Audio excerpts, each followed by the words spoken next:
The linen smelled of lemon and starch. The folding table near the east service door was draped in a white cloth that didn't quite touch the floor. Beneath it, James kept his extra gloves and backup plating spoons in a plastic crate. It was almost 5 o'clock. Shadows stretched long across the lawn of Belhist Manor. The private estate turned wedding venue nestled 2 miles off the main road in Savannah, Georgia. The heat had just begun to loosen its grip, but the tension inside the kitchen? That was just starting to rise. James stood with his back to the swinging door, carefully piping chive aioli onto the last of the crab cakes. His hands were steady, his apron was plain, and when the door flew open behind him with a thud, he didn't flinch. "Hey, chef boy or whatever," a voice barked. "Do you know how much my family paid for this circus? My glass has been empty for 12 minutes. The voice came from a tall man in a white tuxedo jacket. His bow tie sat crooked. The sweat on his temple glistened like dew. This was Logan Markham, the groom. Old Southern money, his father had bragged. Educated in New England with a trust fund thicker than the phone book.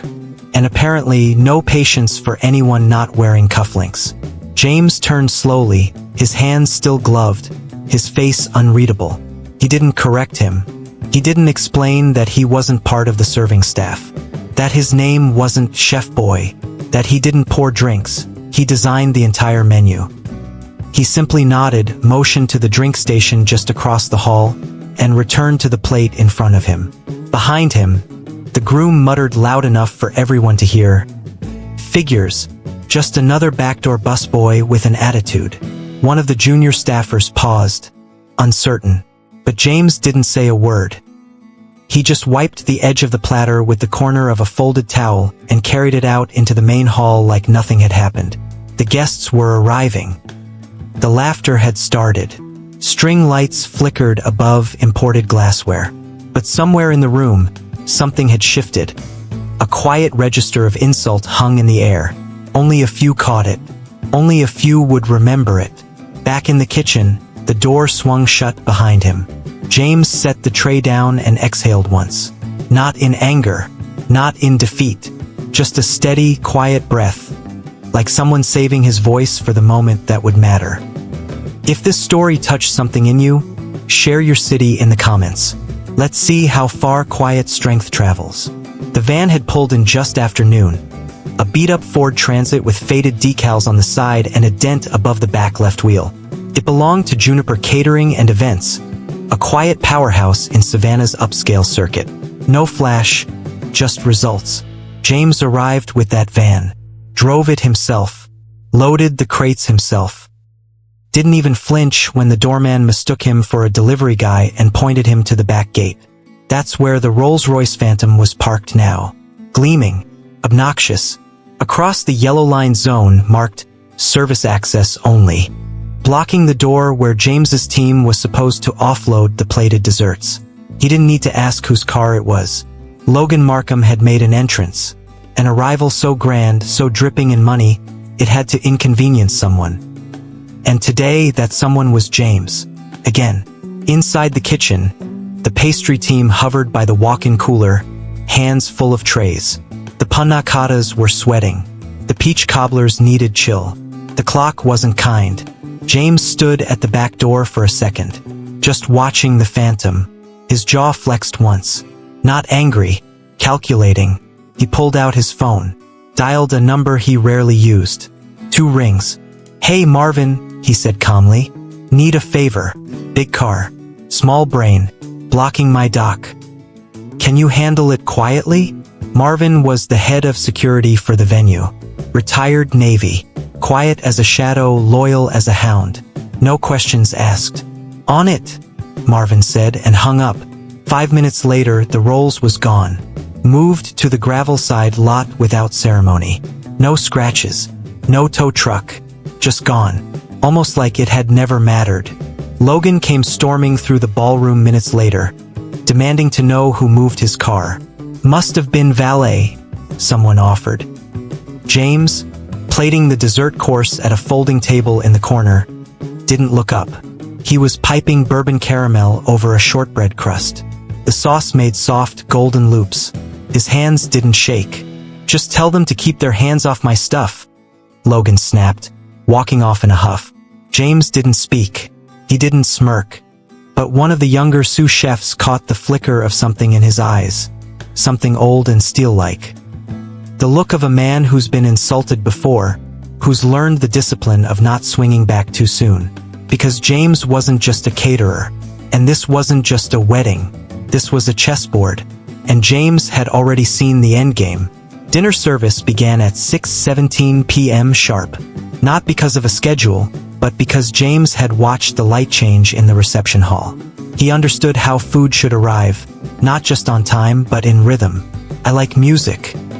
You don't drop the first course in silence. You wait for the room to swell just enough to carry it. The staff moved like a tide. Silent, trained, and precise. Warm plates touched linen napkins without sound. Wine glasses were topped off in passing. Even the clink of cutlery had a softness to it, like the whole room had been rehearsed. At table 1, Logan picked up his fork like he was expecting to be disappointed. The first course was a roasted beet salad with whipped goat cheese and a blood orange vinaigrette. Simple, honest, southern without pandering. The kind of dish that held history if you knew how to taste it. Logan didn't. He took 2 bites, wrinkled his nose, and pushed the plate forward. Then, with the kind of flourish that spoiled boys never outgrow, he lifted it by the edge and dropped it. Not onto the floor, but sideways onto the crisp, iron tablecloth. A smear of red and gold spread across the linen like a crime scene. "This," he announced, "is why I told my mother we should have used Trey Murray.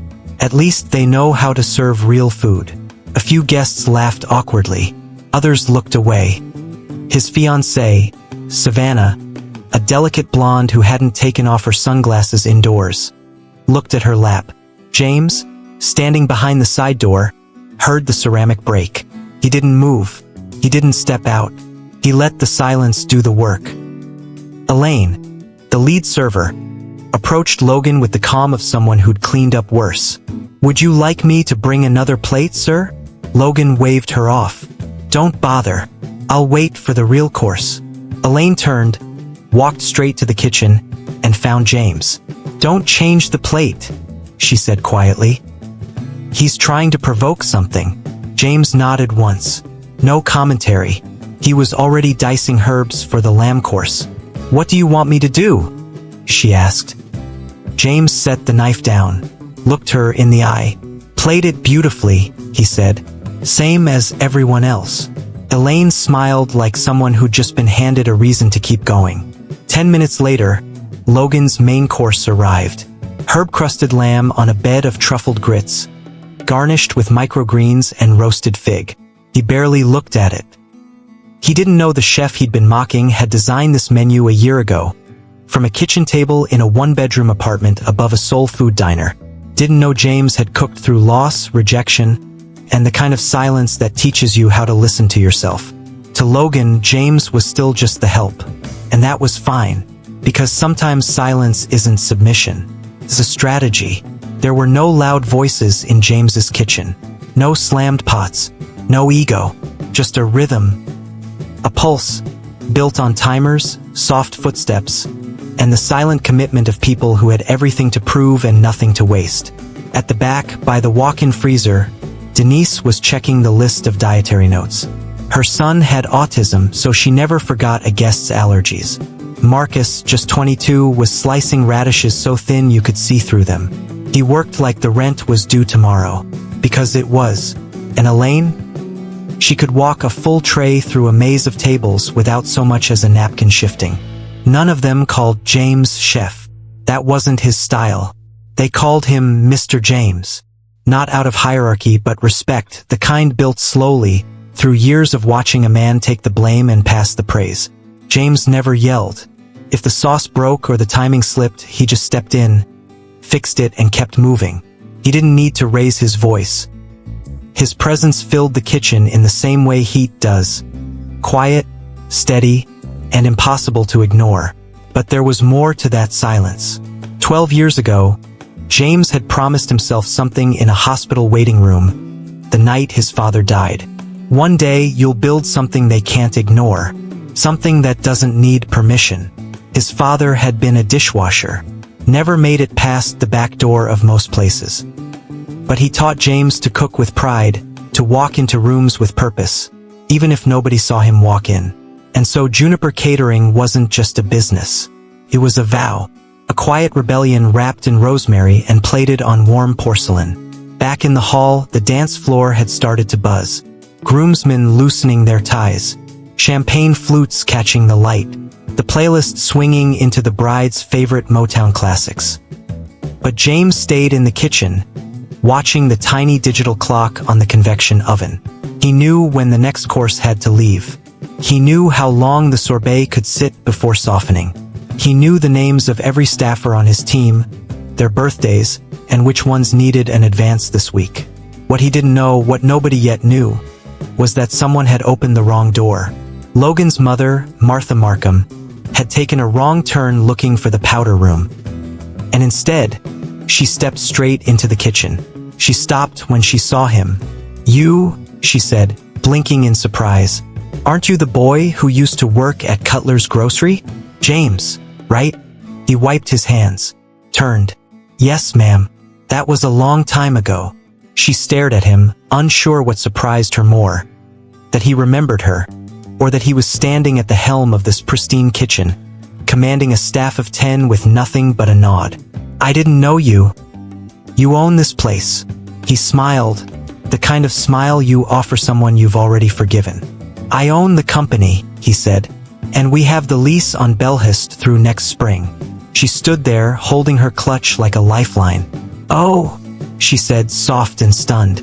It was the first honest word anyone in the Markham family had spoken all night. James nodded and returned to the plating table. The servers were lining up, trays ready. "Service in 2, he said quietly. And just like that, the kitchen moved again as if nothing had happened. Because when you've made a vow to yourself, you don't need an audience. You just need discipline. Elaine had been with James since the beginning. Back when Juniper Catering was 2 folding tables and a rusted food truck he rented by the hour. She was the kind of woman you trusted with your secrets and your seasoning. Big-hearted, sharp-eyed. The kind of presence that settled a room without needing a word. At 6:45 p.m., she stood by the drink station, pouring sweet tea into cut-glass tumblers. Not from a pitcher. From a crystal dispenser with fresh lemon slices floating inside like little gold suns. She poured like it meant something, like each glass was a gesture, not just a drink. The wedding guests filed past, distracted and buzzing. Most didn't look her in the eye, but a few offered soft smiles. One woman leaned in and whispered, "This tea tastes like my grandma's back in Charleston." Elaine just smiled and handed her a napkin. Then came Logan. He walked up with his jacket unbuttoned and a half-finished cocktail in one hand. "I need something stronger than this," he said, motioning to the tea. Elaine said nothing, just kept pouring. Logan smirked. "You know, it's funny. You people really know how to make sweet tea. I'll give you that." Elaine didn't flinch, didn't correct him, just placed the glass gently on the table. "What do you mean, you people?" said a voice nearby. It was a younger man, maybe a cousin of the bride. Brown hair, soft southern drawl, khakis a little too crisp. He wasn't loud, but the air shifted. A few heads turned. Logan scoffed. "I mean the staff. They're doing a good job. Relax." Elaine looked at the cousin, nodded once, and walked away. She knew what was coming, and she didn't need to be there for it. In the kitchen, James was checking on the sorbet course, peach and basil, served in chilled ceramic cups shaped like Georgia blossoms. He had one finger on the side of the freezer, feeling for the hum of the compressor, like a man listening for a heartbeat. Elaine walked in and set her tray down. "Logan's drunk," she said simply, and running his mouth. James didn't ask for details. He didn't need them. His silence told her he'd heard enough. "He doesn't know who he's talking to," she added. James looked up, eyes steady. He never did. In the hall, Logan had returned to his table, laughing at his own jokes. His mother watched him from across the room, her expression unreadable. Savannah sat beside him, twisting her ring in slow, nervous circles. The band was setting up for the first dance. Elaine returned to her station, pouring tea with the same grace she always had.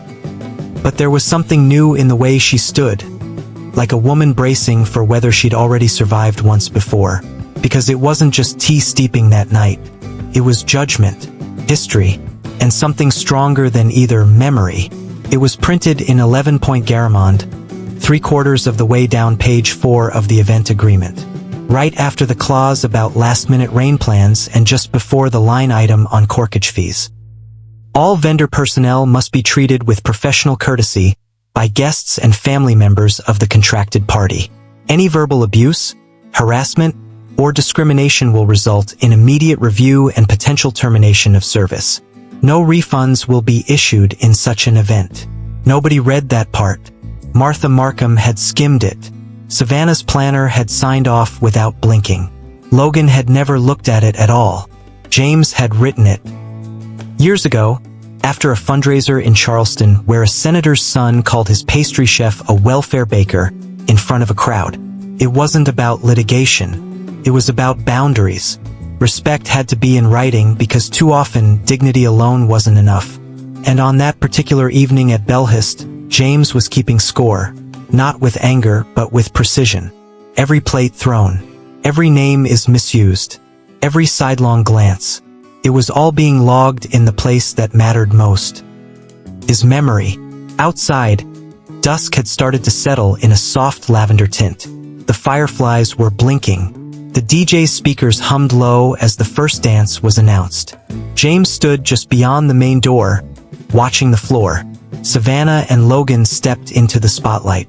She was tense. He looked proud, smug even, as if the evening was unfolding exactly as he deserved. But Savannah's eyes weren't on her new husband.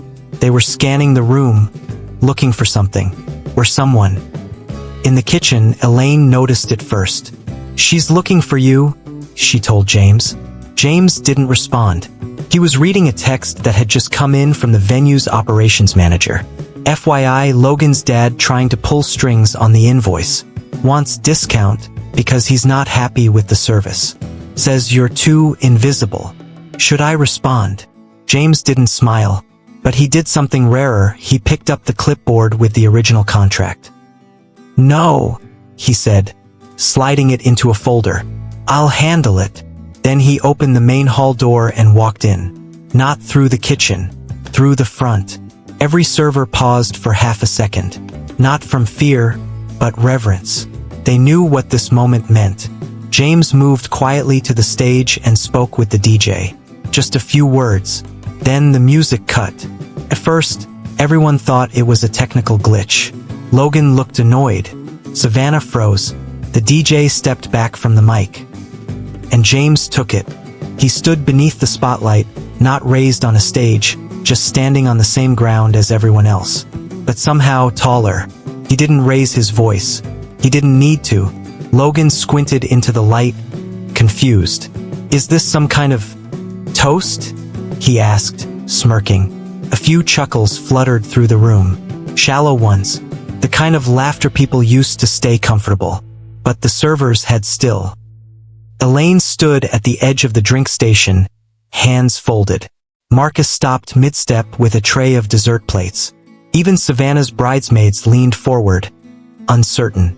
James held the mic the way a man holds a pen before writing something permanent. "Good evening," he began, his voice low, calm. "It won't take long." Logan rolled his eyes.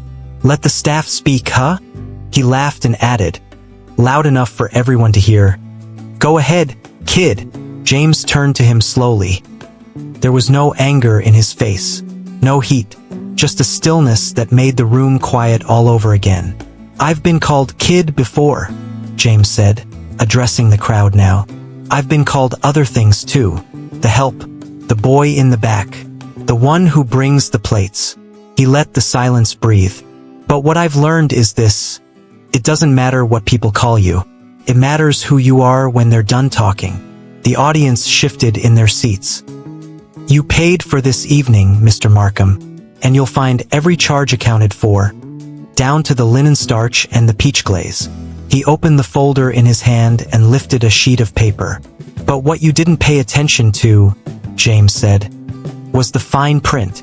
The part that said we don't tolerate disrespect. Not to the staff. Not to the servers. Not to anyone wearing an apron. Now Logan sat forward. What is this? James kept speaking evenly. Tonight, your guests insulted the people who made this evening possible. Your father demanded a refund. Your mother asked me if I was still bagging groceries. And you, Logan, you threw a plate because you didn't like the color of the beets.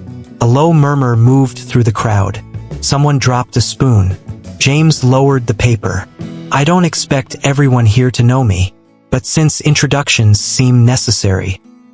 He folded the contract, placed it neatly on the DJ's table, and said clearly, My name is James Elijah Carter.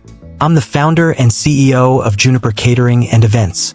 We've served 4 state governors, 6 Fortune 500 companies, and a presidential inaugural brunch. He paused. And yes, I do still wear an apron, because I believe leadership doesn't mean watching from the front. It means serving where you're needed. Now it was quiet, entirely. Savannah's hands had stilled in her lap. Her gaze was locked on James, and for the first time that night, her face looked awake, present. Logan didn't speak. He looked stunned, like the ground had shifted but no one had warned him. James glanced once around the room, nodded toward his staff, his team, his people, and set the mic down without another word. No music played as he left the floor, and somehow, that silence thundered louder than any song. James didn't return to the kitchen. Not yet. He walked out the front doors of Belhurst Manor and stood alone under the darkening sky. The gravel crunched softly beneath his shoes. He loosened the apron ties and folded the fabric in his hands, then rested it over his forearm like a flag of service respectfully retired. Inside, the ballroom buzzed with a new kind of energy. Not celebration, not scandal, but the hushed, shifting recognition that something real had just happened. The staff watched the doors, waiting. Elaine stood stillest of all, one hand on her hip, the other still holding the tray she never got to finish delivering. Should we keep serving? Marcus asked. No, Elaine said quietly. Not yet, because they all felt it. The space between what had just been said and what still needed to be done. Savannah rose slowly from the sweetheart table. Her dress whispered against the hardwood as she crossed the room without speaking. Logan tried to stop her with a hand on her arm. Where are you going? He asked, half laughing, half pleading. She didn't answer. She just walked past him like a door closing. She stepped out into the dusk and found James near the edge of the courtyard. His sleeves rolled. His shoulders relaxed like a man who just dropped something heavy after carrying it for too long. Mr. Carter, she said softly. He turned. She studied his face. Not like someone seeing a staffer, but like someone seeing a man she should have noticed sooner. I didn't know, she said. He nodded. I didn't need you to, but I should have, she said. You fed everyone here tonight, gave us something beautiful, and we... James stopped her with a gentle look. You don't owe me an apology. She shook her head. Maybe not, but I need to say it anyway. They stood in silence for a beat. The air smelled of jasmine and warm stone. Then Savannah asked, Will you come back in? James looked toward the house. The lights were golden in the windows. His team still waiting. The desserts chilled and plated. The guests expectant. I will, he said, but only if they know who they're being served by. Savannah nodded once. It was the first strong thing she'd done all night. She turned and walked back inside, and James, quiet as ever, followed. When he stepped through the doors, no one spoke, but something passed through the room like a current. Heads lifted, backs straightened, and the staff began to move again, not rushed, not flustered, just sure. Elaine handed him a clean apron. He didn't put it on. Not yet. Instead, he walked to the mic one last time. The DJ didn't protest. James didn't raise his voice. He simply said, Dinner service will continue, and I thank you, all of you, for bearing witness." Then he handed the mic back. Because sometimes you don't need to speak loudly. You just need to be heard. They say old houses remember everything, especially the kind built to impress. Bellhurst Manor had seen its share of galas and weddings, of promises whispered under chandeliers and deals struck over bourbon inside rooms. But never, not once, had its grand hall held a moment like this. The music returned, softer this time. Instrumental jazz, warm and slow. The kind of music that doesn't ask for attention, only permission to settle into the air. James walked the edge of the ballroom, no apron, no clipboard, no tray. Just presence. It was Marcus who said it first, under his breath, to another server. "That's the boss." The words moved table to table like rumor, but landed as truth. And then another voice confirmed it, one of the groomsmen, reading from his phone.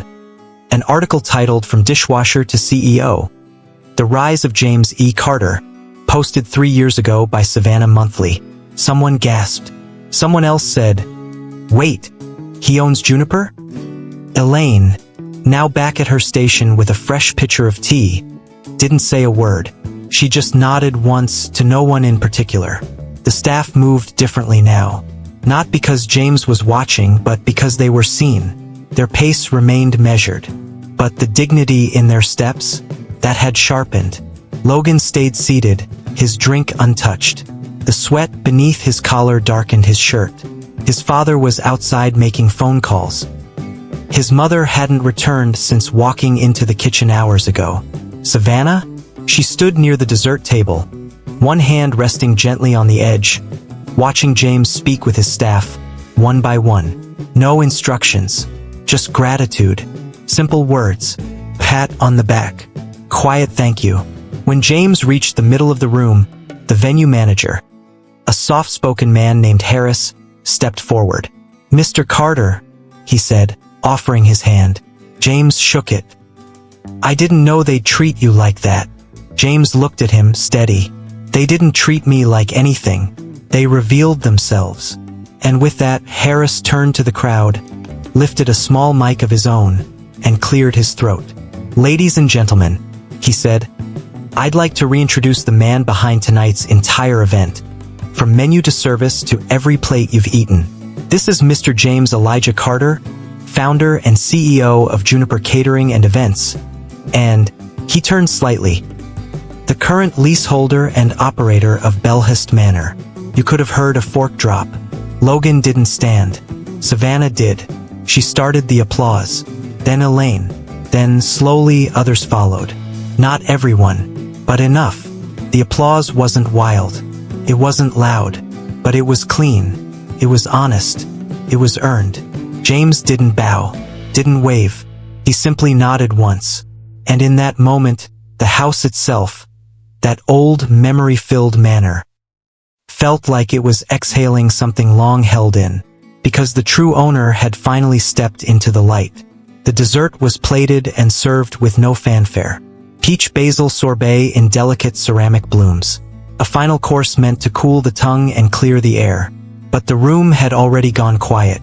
No clinking glasses. No forced laughter. Even the best man.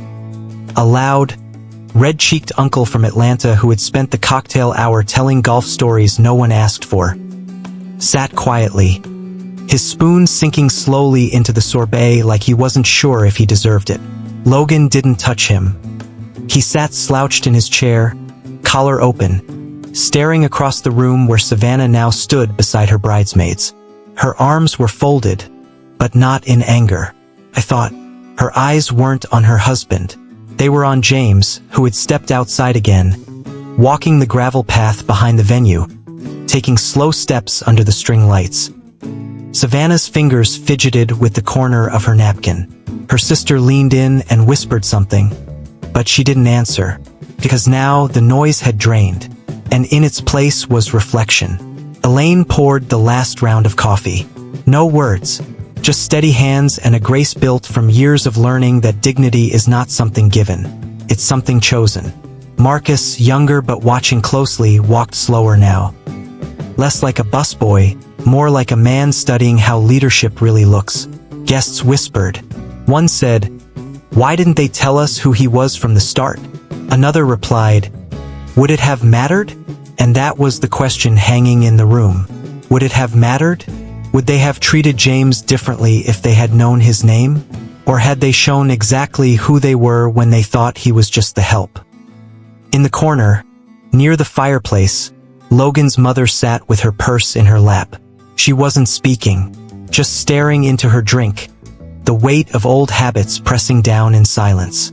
James re-entered the room not long after, sleeves still rolled, a linen cloth in one hand. He nodded to Elaine. She gave a small smile. The staff began to break down the non-essentials. Folded napkins, cleared glasses, quiet cleanup, like a tide retreating from the shore. No one stopped them. No one complained, because by then, even the most stubborn guests had realized this wasn't just about food. This was about something deeper, something older, something every person in that room had encountered in their life but maybe never named. Respect, or the lack of it. James walked once more through the hall, pausing only to thank his staff, table by table. Not a performance, just closure. As he passed Logan and Savannah's table, he didn't stop. He didn't need to. Logan looked up, eyes bloodshot, words caught in his throat. But James never slowed, because the time for explanations had passed. Now came the stillness, and in that stillness, even the best man kept quiet. James walked the path behind the manor just before midnight, the gravel cool under his shoes. Crickets hummed low. The staff had gone home. The lights inside were dim now, the music finished. He paused beneath the oak tree near the edge of the lawn, where earlier the servers had gathered before service began. He looked up at the night sky, quiet and clear, then tucked the folded apron under his arm. No applause, no cameras, just a man who kept his promise to himself. This incident should remind us that respect isn't owed based on appearances or titles. It's owed because every human carries worth. People often show their truest selves when they think no one important is watching. But quiet strength doesn't need to raise its voice to be felt. James didn't win by shouting. He won by standing firm in who he was. In a world quick to judge by surface, it's the depth of character that leaves the lasting mark.